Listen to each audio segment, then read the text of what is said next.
Rhapsodie 2. L'héritage de l'Alliance. Une promesse imméritée soutient l'histoire.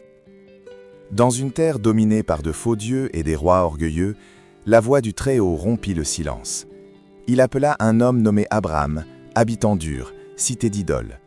Sans carte ni boussole, il lui ordonna de partir vers une terre qu'il ne connaissait pas encore. Et Abraham crut. Sa foi devint la flamme qui allumerait une lignée éternelle. Sa traversée le mena à Canaan, où le Très-Haut scella avec lui une alliance qui résonnerait pour des générations. Là, entre chênes et autels, prirent racine les promesses d'une nation invisible, née non d'été, mais de foi.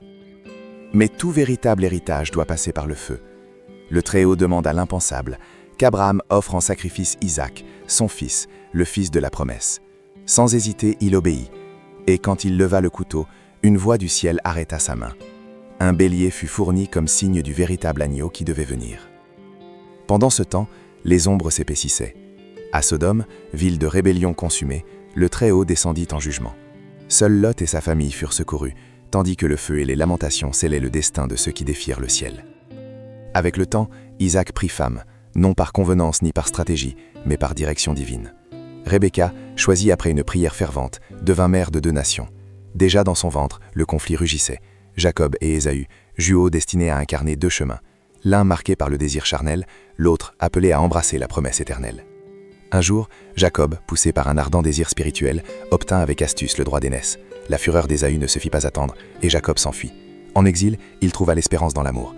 Après des années de dur labeur, il réalisa le désir de son cœur. Dans une terre marquée par la tromperie et l'abus, et l'âme encore chargée de culpabilité, il forma une famille nombreuse. Mais Dieu traçait encore les chemins invisibles de son destin. Une nuit, dans une lutte intense et désespérée, Jacob affronta un messager du ciel.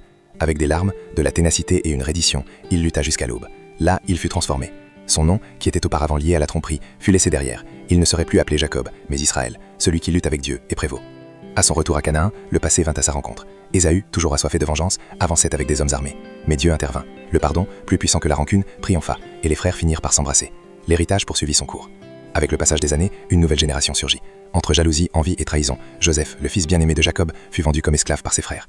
Il semblait que, dans une attaque frontale de Satan, la lignée prendrait fin. Mais le Très-Haut n'avait pas oublié le petit rêveur. Il le fit sortir de prison pour en faire le gouverneur d'Égypte. Lorsque les traîtres se prosternèrent devant le trahi, Joseph ne choisit pas la vengeance, mais la grâce. Et sur Juda, le sang de l'élu serait préservé. Le Très-Haut continuait de gouverner l'histoire, et l'héritage, avançant vers son destin.